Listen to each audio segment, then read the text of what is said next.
Good afternoon, everybody, and welcome back to the B&H Event Space, and more specifically, welcome back to another edition of the Passionate Photographer Critiques. For our live audience, I apologize for the technical difficulties there, but we are back. We are here. We've given Steve enough time to get prepared for another rousing round of critique. He's still not prepared. Look at that. We Yeah. got him all over the place today. Steve, how's it going? I'm good. I'm good. Thank you. The extra time has allowed me to do my hair a little bit. And Nice. yeah, it's a beautiful day to be a passionate photographer, is it not, Derek? It always is. It Although it is always is. nice to get a little bit of that spring boost to the warmth in the sun. Absolutely. Absolutely.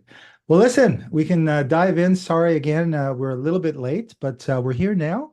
And let's get to it. And before we get into the actual reader submissions, of which there are many, and there's a lot of great images there to talk about. One of the questions, Derek, you mentioned somebody had was the idea of, having your own sort of reflection or shadow in the picture.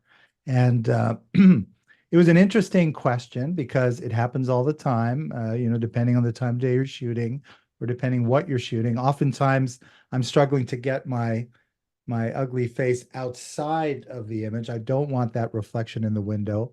But there's a long history in photography of photographers including themselves. I immediately thought of Lee Friedlander's work, just because, he did a whole book called Self-Portrait, and not your sort of typical sort of selfie type self-portraits, but, having himself, either his shadow or reflection, doesn't mean you can see his face in the picture. And I think, Derek, we'll get your history on this. Vivian Myers, another one who, would oftentimes on purpose include herself in the picture. And it's actually great to see her looking down at that Raleigh Flex camera, kind of see her in action, especially since, that was a time long ago and she's long gone. So it's kind of cool. So, I mean, I generally will not try and get myself in a picture, but occasionally I will include myself. And I've never really done anything with those images. What about you? Where do you fall on that, Derek? Yeah, I fall in the school of thought like Friedlander and Vivian Meyer of I think it can be interesting. I like to play with it. As I had told the viewer, I oftentimes will incorporate my shoes in when I take the pictures of things on the sidewalk. I like things that have been left on the sidewalk. I like etchings, and I've always loved when people etch their names into the sidewalk. I think that's so cool, and I always document it wherever I go. So yeah, I'm a big fan of it, and especially when I'm out with my son, I've taken a number of images that I really love of the reflection of my son and I holding hands, and Oh, especially end of the day, and you get the really long shadows, and it leads up yeah. into a nice scene.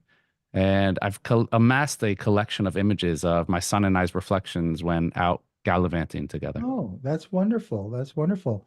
And where do you fall on the sort of sexy selfie idea? Do you do a lot of those as well? I hate selfies. I'm one of those people that when I look, if I look up and it's like a phone or I get really awkward and it shows in the photo. So reflections, Yeah. shadows, totally cool with. To the people that can do selfies, more power to you, but it's not for me. Yeah, photographers much more comfortable behind the camera than in front of the camera.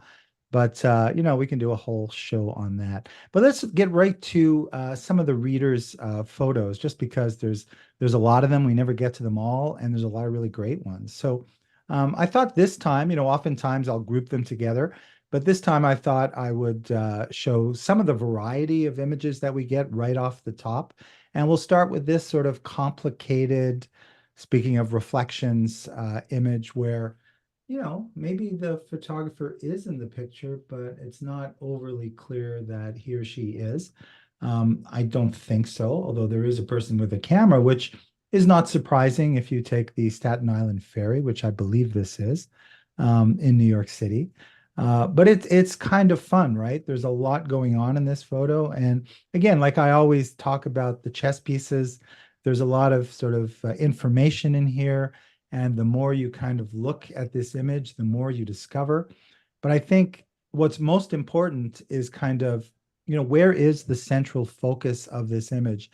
And I'll just maybe highlight my cursor as I often do, so we can see a little bit clearer. Oops. I think the central focus is right here. So I think these two figures, kind of looking in opposite directions, are key to the success of the image because this is kind of where you land, and it's kind of a good place to land. And the fact that you can clearly see this person standing on the deck, even though there's some reflection there, but it's not really obscured like it might be in other ones. This one may be a little more so.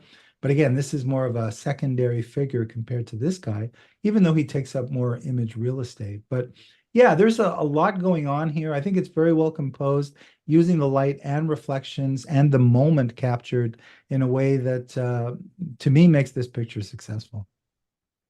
I agree with everything you said. Don't want to beat a dead horse, but yeah, you nailed it. Okay, well, there we go. Occasionally that happens. It's rare, but I nailed that one. You And hit the ground running today. I did. All right, let's move on. And now getting away from the Staten Island ferry, but maintaining the water theme. And there are reflections in this image too, if we look.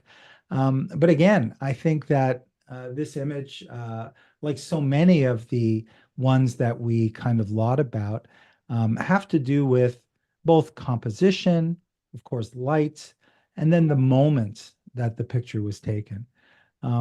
What's really interesting to me about this image as I kind of look at it, I think the moment is key, but what's interesting to me are sort of the residual splashes that it's surprising that, these little tidal waves of perhaps where the oars once were, even though it looks like he's heading in that direction from the photo, but I think what's really happening is he's moving out of the frame toward the bottom. It's really kind of a little bit of a puzzle, but it's a beautiful image. I think this moment is key here. I don't think you would have maybe had a better moment than that. And of course, it's all the stuff that's going on there. And then there's a lot going on if you really choose to look. But because of the wide aperture, there's a little bit of out of focus bokeh beyond the boat itself. And I think it's really kind of a lovely image, both compositionally. I mean, I think a lot of what I said earlier about the complicated reflection image really applies to this one, although it's quieter and simpler. But less is more, and I'm saying that it's also a complicated image because there's a lot in here. But I think that the photographer used the tools that are available to him, sharpening the skill of the moment, using the right aperture to kind of keep your focus on the boat a little bit away from the beautiful canal in the background. And I just think it works. Yeah, and it looks to be a tricky exposure. So I always like when there is balance and restraint in the processing where, excuse me, you still have the highlights in the, you can see that it's a sun that's coming down and hitting those buildings on the right. There's not too much in the shadow. His back is facing the camera and it's clearly not in the direct path of the light, but there's enough detail there. There's nothing pushed too far either way as in regards to shadows and highlights. I think it's balanced very nicely. It's interesting to me, and a thing I'll point out, and it's kind of like a neither here nor there thing. But it's always interesting to me how people compose when you have sky and foreground to see which they favor. I'm definitely one that favors more sky in a lot of my images. That's my personal preference. That's the way I see things. But I've learned to accept other people's way of seeing things, which are a lot of people that include more foreground. And that's interesting to me, just, to point that out in that you can kind of look through your images and see, okay, well, a lot of times I have a very thin layer in the foreground and I'll usually give more room to the sky on the top. And I think it just speaks to our style. And like I said, it's neither a good thing nor a bad thing. It's just a Mhm. different thing. And we all have different views. And I think that's something that sometimes one is clearly more aesthetically pleasing.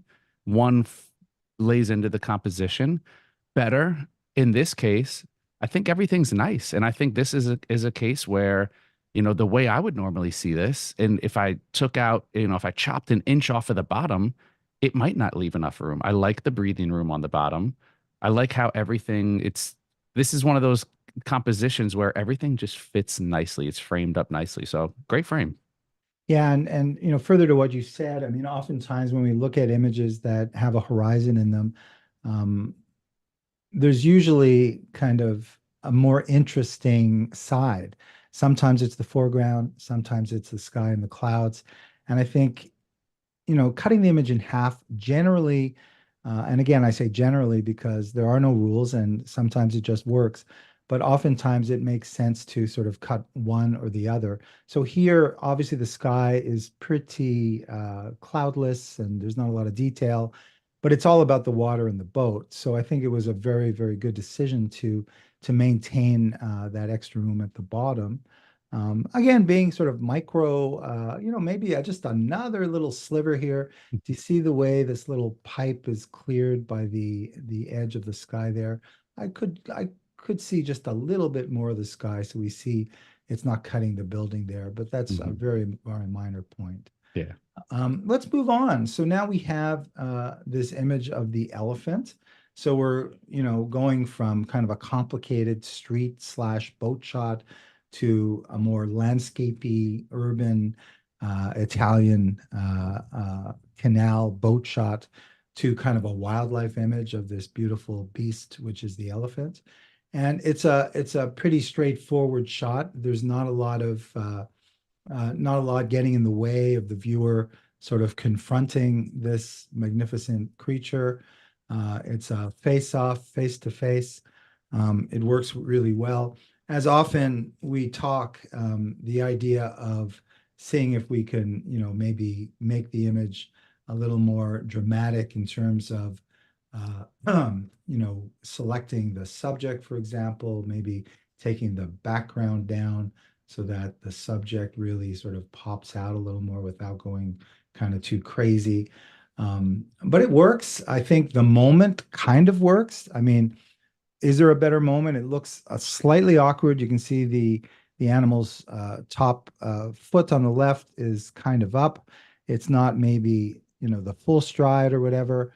It's not really bothering me all that much, but I think it's still cool. I know that you're not always able to change your angle, but I know too that if you lower yourself down, you can bring both ears into the sky area, which might make the image even more dramatic and more powerful. That's just something I'll say. Although I'm not jumping out of the Jeep to do that necessarily. I'd be happy with that shot, but it's just something to talk about. Pretty central as well. So, it's cropped into a square. It might be more dynamic potentially to have a little more on one side or the other, perhaps, or maybe some foreground like we saw in that boat shot earlier. But it's more of a kind of a record shot of this beautiful animal caught in nice light, um, and it overall works. I think, there are ways to make these kinds of shots even more aesthetically pleasing in terms of the composition, including, more to the right or more to the left or more at the bottom or more sky, whatever it might be. Um, when I'm speaking really just as an art piece as opposed to kind of an image for a magazine or a wildlife contest necessarily. But that's what I would say about that one. Yeah, I'll just add to it. The one thing I really, really, really love about this image is the water line on the animal matches the brush in the background. I think that's kind of cool. I always think it's one of those things that every once in a while you have like, Ah, a streaking cloud, clouds line up with something on a building in New York or, there's yeah. just cool little happenstances that you have like this serendipitous thing that just happens to line up. So I think that's very cool. Originally, the first thing that catches my eye, which is not what you want to catch your eye, but that tree to the left side of the frame in the background, where again, it's an elephant that looks like it's on the move, probably in a Jeep, not just out on foot. So it is, yes, it's hard positioning. I would have tried to maybe shift a little bit just to clear that out.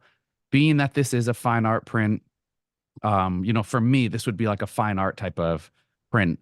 I would see no problem if they wanted to go in and post and remove that tree and clean that up. You already read my mind where I was going next. I would love to see like a contrasty black and white And on a shot like this, I would even look at like cropping it down. I think, it's one of those things where, especially if you're square cropping it, if I were to say, okay, this is going to be a square crop, I would crop it in super tight. I would cut it right at the point of the trunk. I would cut off the bottom half of the trunk, right where you see the ridges, the ripples in the trunk You're gonna disappear, cut off the bottom of the trunk like and that? bring it in really, really, really tight. Wow. And I would look at it like that and see if I like it like that. Because a lot of what's so intense is right there. You know what the legs look like. You know it has a long trunk. Our mind does the rest. I think in certain cases it can be a dynamic composition. Maybe not in this case, Yeah. but I still would look and see to Yeah, see. no, it's worth exploring, Hmm. but yeah, I mean, I think, in this particular case, that's maybe going too far by cropping in that tight, but it's definitely worth exploring because you don't know until you try. And, you might decide you like it that way. I might decide I like it this way. It's up to the artist to decide. But you can sort of see how, some of the shortcomings that we talked about or that I mentioned in terms of the art print, the fact that it's kind of central, and maybe there's just a couple of issues. Although I really love that waterline thing, I hadn't really consciously thought of it until you brought it up. And the black and white kind of makes it something, uh, perhaps a little bit more of that passionate photographer shot, more of that art piece, in the sense that now you're looking at something that's not exactly like it was. Hmm. I found it was a little too warm as a color image anyway. I probably would Yeah, it's a little to, yellowy. yeah, take And I out think some even when color. you cool it down and kind of correct that, Yeah. it's just the colors in general. It's a Mhm. little bluish. Some Yeah. people lean towards that, but I think that the color doesn't really add to the image. I think the color takes away. I think the black and white allows you to focus more on that. There's a nice contrast. It's actually really nice light on the elephant. Okay, great. So yeah, I think we've addressed the elephant in the show. So we'll move on to the next image, which is this one here. And this one differs, of course, from everything else we've seen. It's a night scene. It's a slow shutter speed. Um, I think this to me, when I saw it, I thought that's got to be Chicago. You're the traveler. You're the Yeah, traveler here. New I know. York, I'll take, but yeah, I was gonna ask I've you, where is this? I photographed in Chicago, and that light rail that snakes above the city, as it does in New York as well, and in Brooklyn and the Bronx. But it's pretty common even in downtown Chicago to see that. I could be wrong, but regardless, it's really kind of a beautiful shot. Now here's the thing. I mean, I know that we can handhold at slow shutter speeds with the incredible stabilization, and the technology just keeps getting better and better. But this shot I think was done right. I believe it was anchored really nice because I haven't really explored or tried to enlarge, but the detail is pretty amazing. You can see the sharpness throughout the image. We'll see if there's any metadata there to let us know. Oh, I think there is. Let's see, It was like a f11. two, three Yeah, second. 2.5 second exposure, f11, 28 millimeter lens. So yeah, I think that the photographer did what you needed to do, and that is to anchor it solid. So you have the incredible sharpness, throughout the frame. Um, I would probably just darken this streets a little bit, just because I think what really sort of comes across is the literal snake aspect of this train. You can see the movements where my circular cursor is there coming right through. And then to me, what's even more interesting, or equally interesting, are the reflections in here. We can see the offices that are lit up because we can see the inside, and the ones that aren't, we see these beautiful reflections, including the reflection of the train. There's a lot to explore. So you saw the complexity of the image that we saw here. This one also has a lot of complexity here for you to really explore this image. So I think if we just darken this street down about 22%, that'll just keep the detail that's beautiful there. But there's so much going on, and it's fun to explore. I feel like a bit of a peeping Tom, although I don't see anything untoward in any of these images. But I think it's well done, and I think too that the photographer obviously waited for this train, had the exposure set up, and I wonder how many they did to get this one. Now the other thing is, could it have been even better had the reflection continued on here as opposed to end there? I don't know. I mean, I like it the way it is. I would like to see a version of that. Maybe we wouldn't have the colors because it's these tail lights that are creating those colors. It would be more like this, but that might just, give you more of that sort of snake scenario of this train. Yeah, I mean, like we always talk about, Steve, options, giving yourself options. If you're going to be there, try a couple different variations. Try one where the motion is in the middle of the frame, where you don't have the whole train in. Everything you said, hit the mark. I agree. Darkening the bottom right hand corner, really cool shot. And I want to give the photographer a lot of props on this because it takes the right shutter speed to really impact the shot in the way that you want it. If this is not dragged enough, you lose the shot. And if it's dragged too much, you lose the shot. Too much motion can be a bad thing. Too little motion can be a bad thing. I think they put it perfectly where we know what it is. It's just a nice, smooth motion. It looks really, really, really cool. The way they caught that S curve is awesome. It allows you to get away with, you generally don't want your eye to go to the brightest part when it's something down in the corner where the action isn't taking place. And I think that's what's happening here is because it's so much brighter and it's also it's an open space. So your eye kind of goes to the open space rather than everything else is kind of like this futuristic look to it, which I think is really cool, but very well done.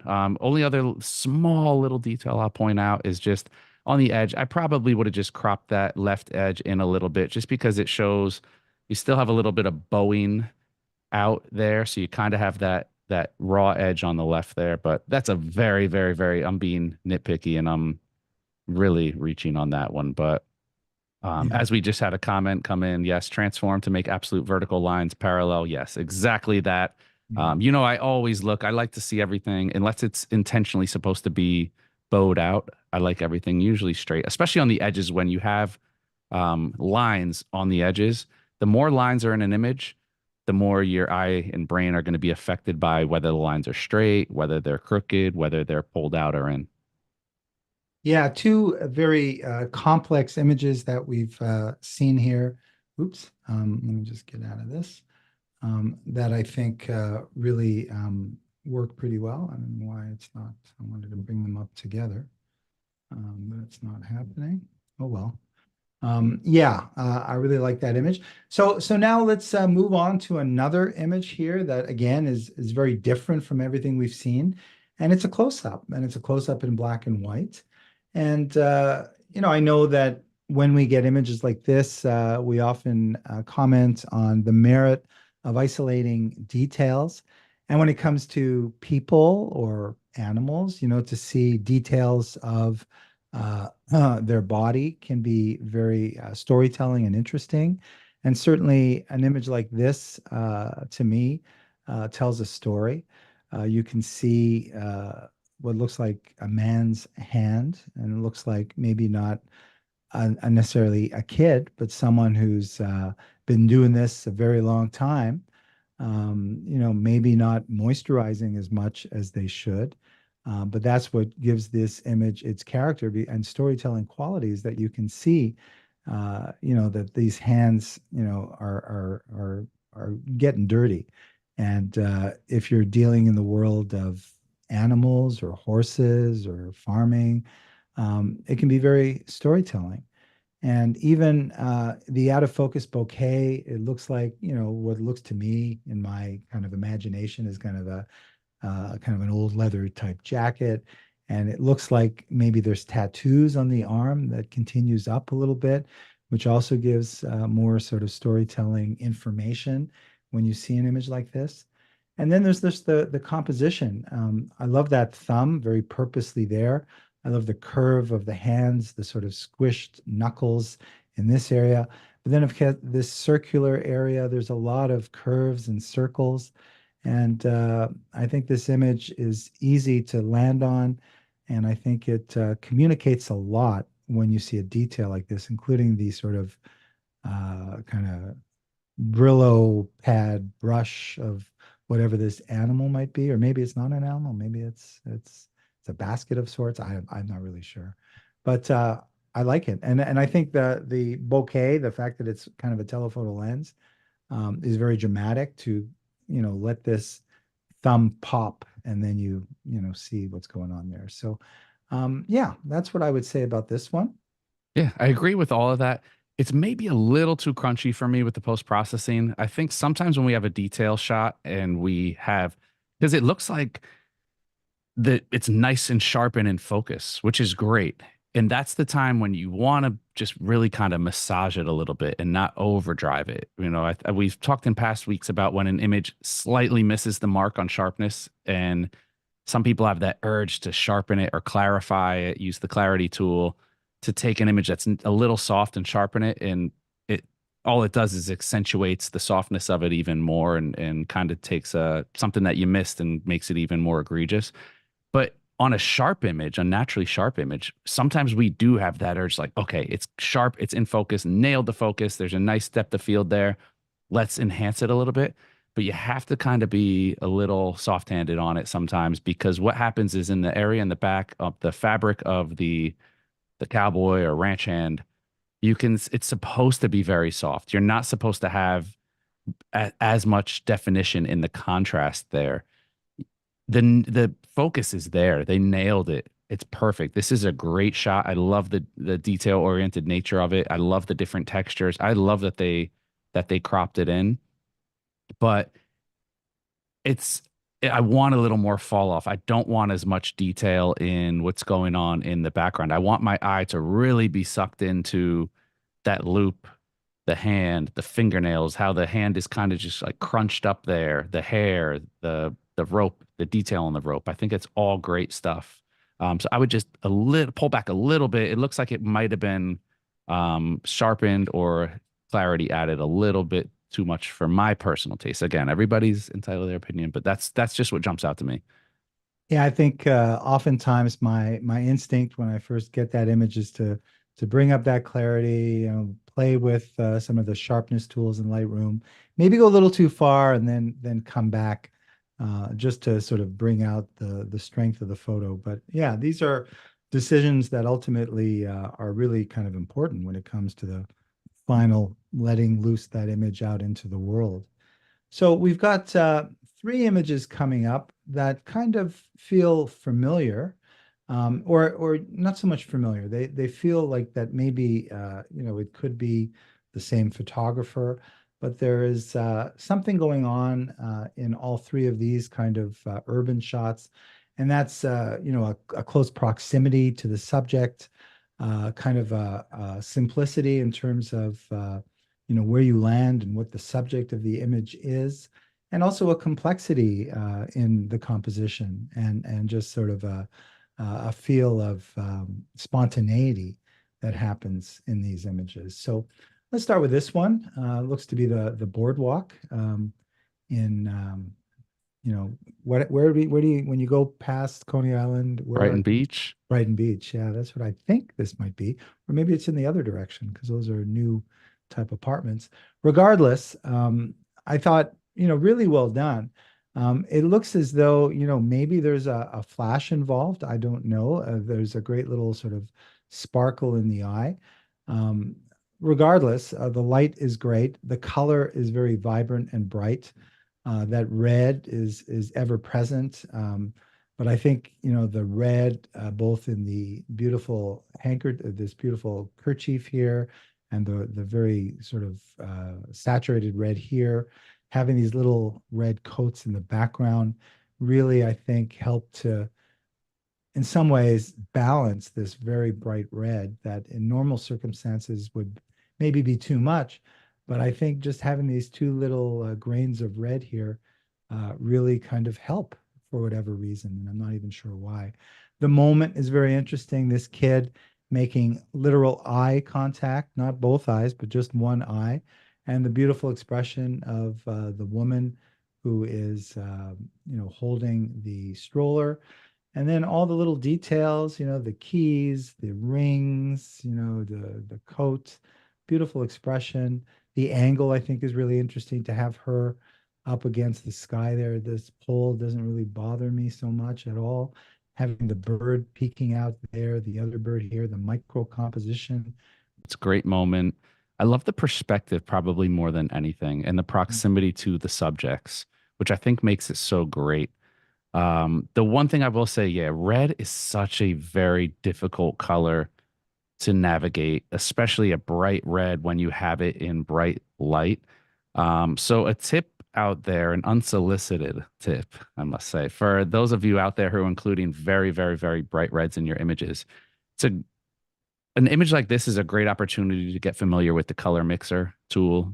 No matter what software you're using, you're really just the tool that gives you the ability to manipulate each color channel on its own in terms of saturation, brightness or luminosity, and tint. And red is one of those colors that gets very hot very easily. So sometimes you can get the same effect, but pull some detail back into it by taking the saturation down a little bit. When you take the saturation down a little bit, you can maybe bump the brightness up or bring the brightness down to get the look you want out of the red. It's really just a numbers game as far as using the sliders. And as you see, so yeah, pull that down, Steve, and you see that you see some detail come back into the red. Now, obviously, you got to maneuver the three sliders to get the effect you want. But sometimes it really depends on, are you looking at it on a Mac screen that is at full brightness, or are you printing it?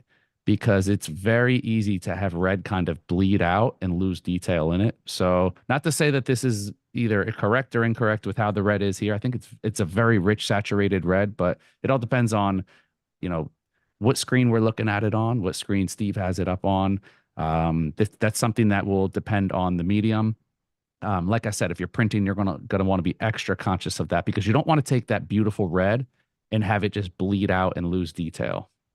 Yeah, and speaking of perspective, I think that the image on the right looks to be kind of similar in the sense that, you've got those hands. The hands are the kid in the picture on the left, but the hands are also very important. But they probably take a back seat to the woman with the sunglasses laughing. And then you've got a lot of other things going on that looks like my old building, London Terrace. I think this is the Highline Park. And it's just, again, an interesting kind of street shot, street angle that captures, I think, and those of us that have been on the High Line, a busy time on a beautiful day at the High Line and a really nice moment. It really has to do with, the woman here, the hands there, the holding of her phone, and then the other people that are also on there, even the scarf over here. So I think that, the angle, sometimes we talk about sort of, straightening and all that, and I think often that works. But in order to kind of get everything in, to get the scarf in, to get the hand in, to get the London Terrace in, you needed to, have this kind of an angle. And the fact that she's kind of laughing, or it's a kind of a peak moment, I think it works. All these sort of diagonal type lights. It's a very dynamic composition that is off kilter, but in a good way. I think it works in this instance. Yeah. One thing I forgot to add, just going back to the last picture, Yeah. so I'll just throw this in real quick. Um, a little trick I use on that color mixer with my reds, which a lot of times I feel like it works very well for street photography and especially for people who want that classic, more of like a filmic look or kind of a vintage tone to the image, is to take that red slider and in the hue, slide it slightly towards the orange side rather than the magenta side. And if just the slightest bit, and then when you bring the brightness down, so bring the luminance down a little bit, and you get a rich red.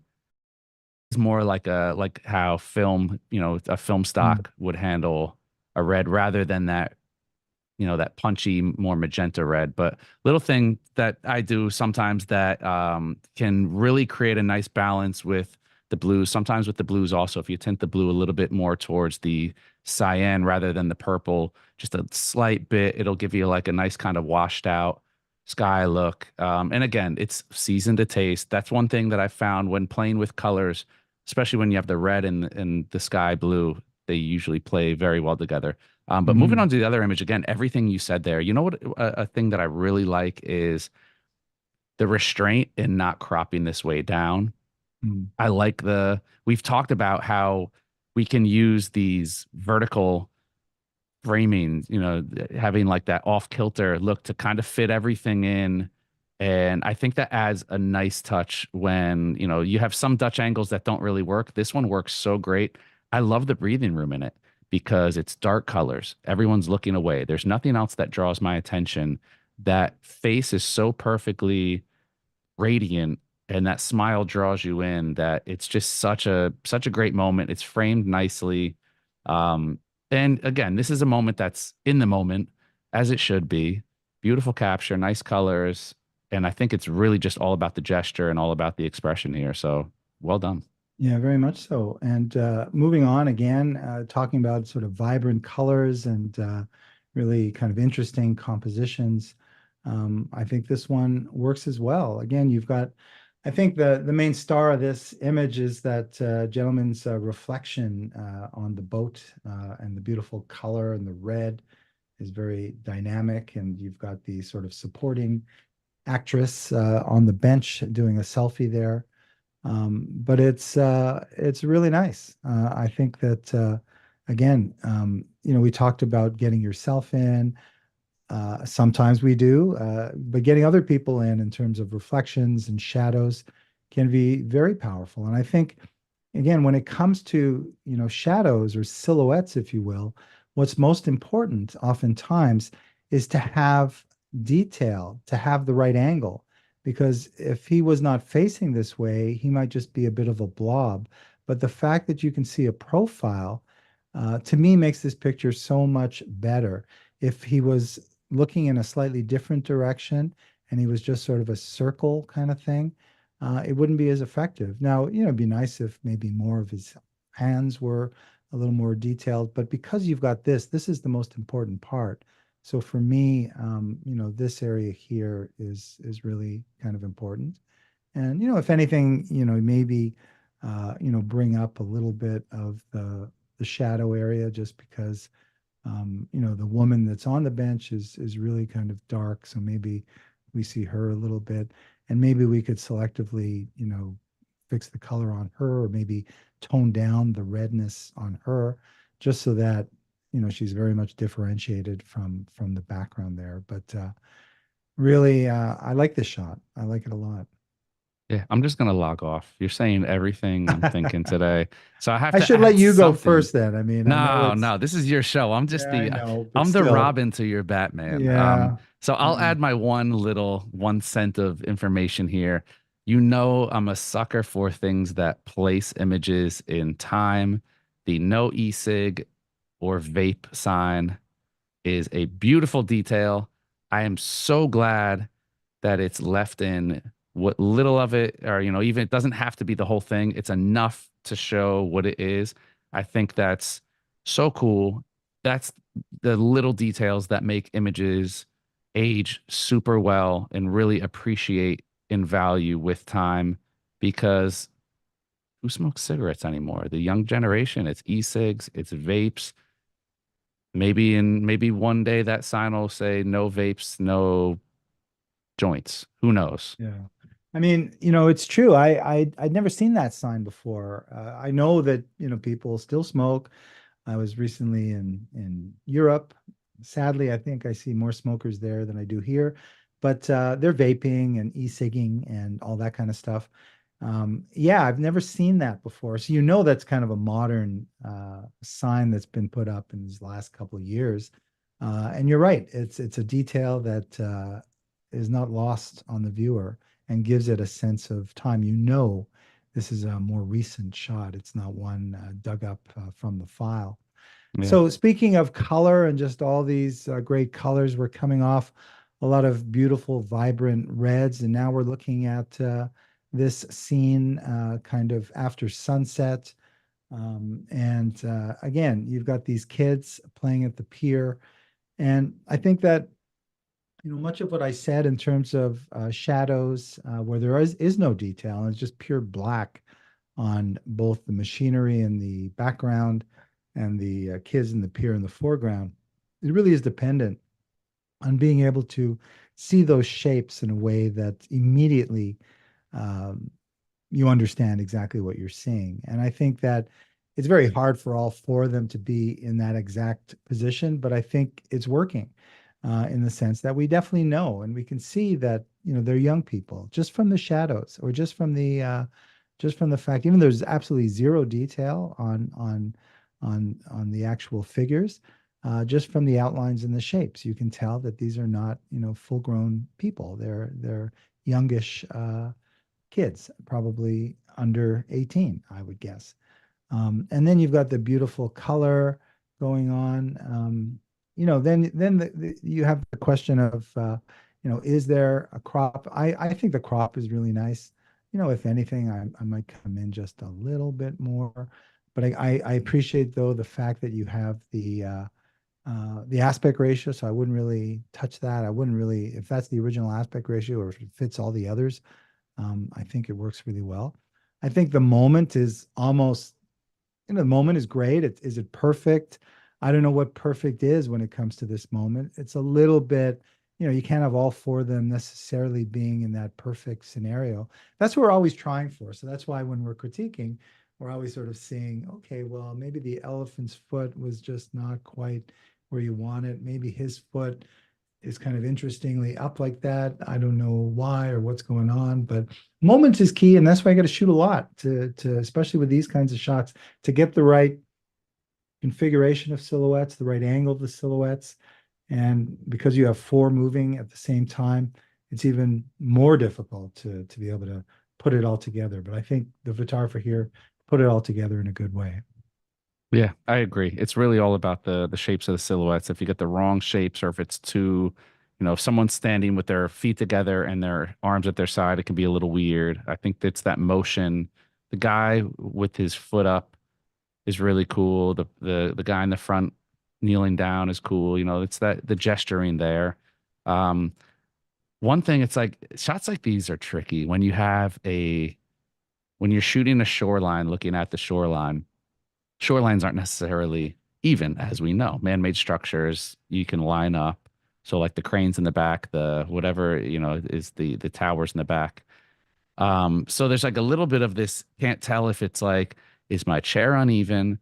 Is it a little slanted, or is it no, everything's lined up and the horizon's good and it's just the way the shore juts out is not at an even. So I pointed out again because it's something that we always look at because it'll drive our brains crazy because we expect things to be squared up on shots like this, but it looks like everything is squared. When I look at like the towers coming up in the background, everything looks squared. It's just more a thing of the horizon. I pointed out because it is something to be conscious of, because ultimately how we view our images, there's certain things and certain expectations that our brain has no reason with stuff like this. It's just we see it, we process it, we expect it to be a certain way just based on how we see everything. If it's like if you see a leaning building, your brain automatically wants to straighten it. Yeah. But well done. Very nice snap. Um, I it makes me wonder in a good Snap. You way. can't call it a snap. That's This is that's a uh, very that's degrading. A a snap. very well composed image.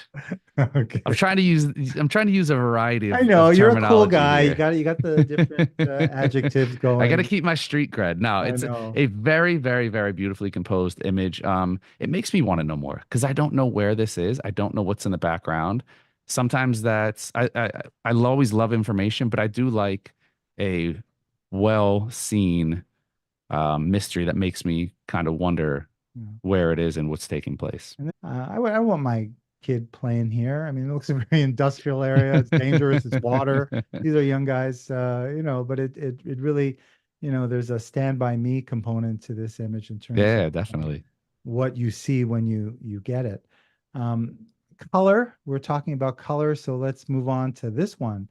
Um, it looks like perhaps it's in India, and obviously these beautiful color flowers, the circles, the person sort of sitting down, the vendors perhaps waiting to make a sale.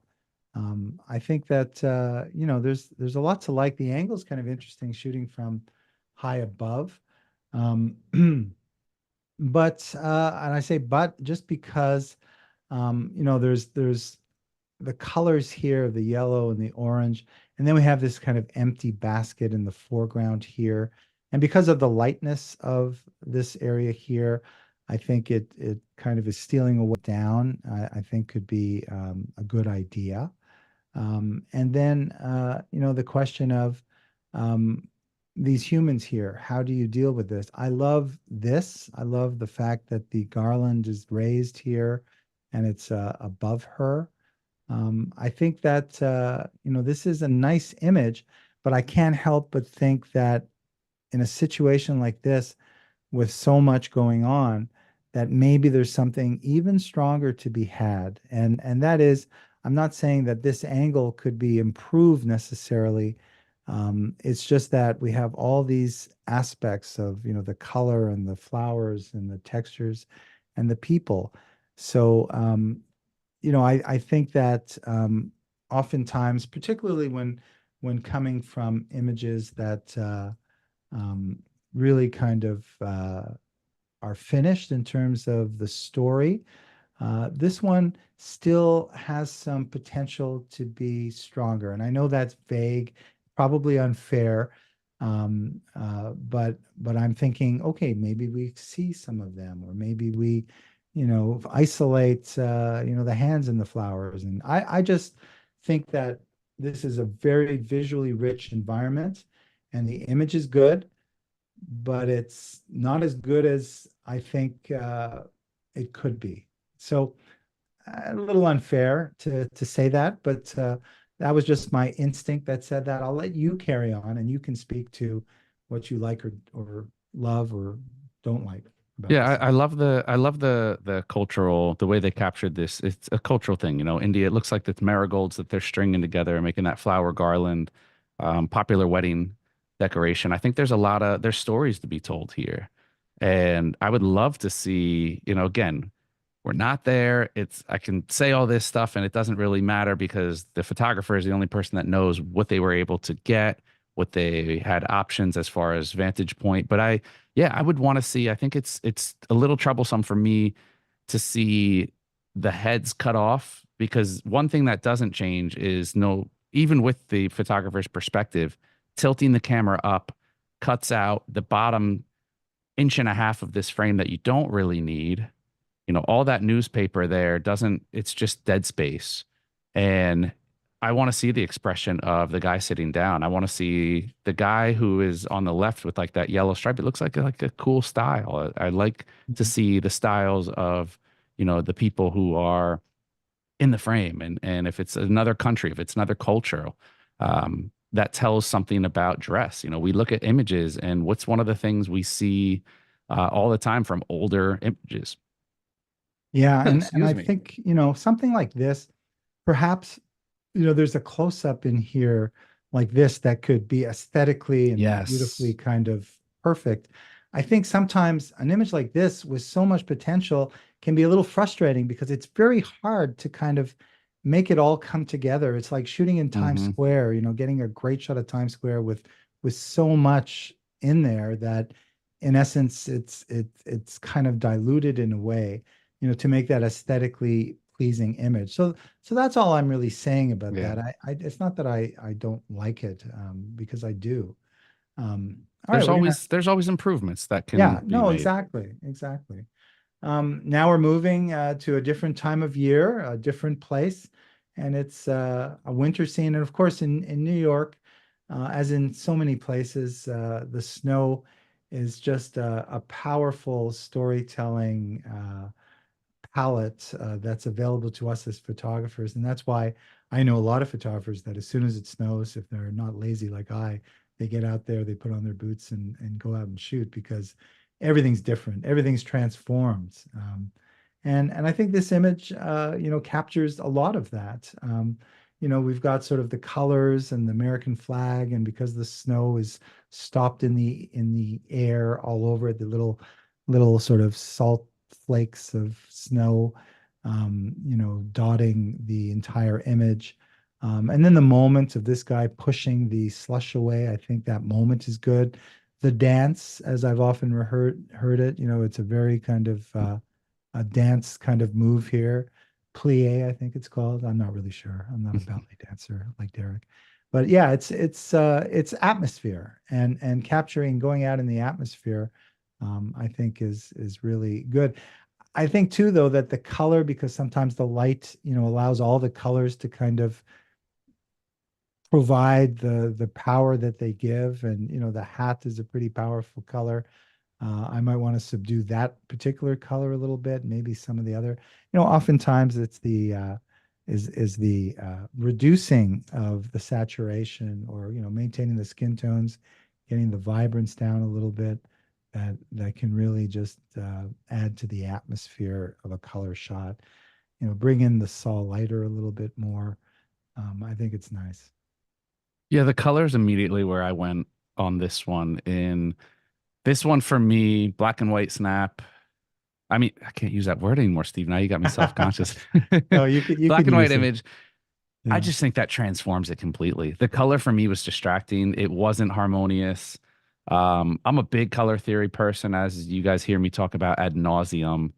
But the yellow, the bright yellow fluorescent highlighter hat was distracting. The blues and the little pop of red and New York City, the one thing that sucks about snow in New York City is it's beautiful while it's falling and it's beautiful while it's untouched. But 37 seconds after it snows in New York, it's brown, it's slushy. For me, I think this plays better as like a nice classic black and white image. And yeah, that's pretty much it. It was the color the color left me wanting something so much more. Yeah.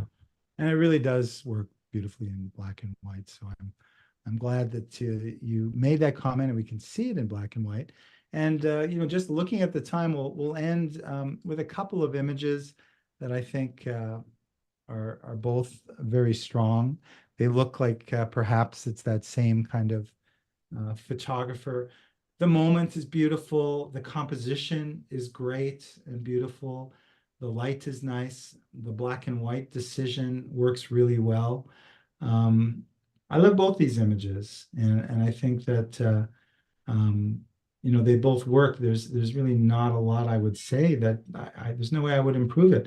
I love the moments captured here, and again, there are many moments, but again, the dog and the kid running, I think is great. You see those footprints, reminds me of the oar prints in the shot in the canal that we saw at the beginning of this deal here.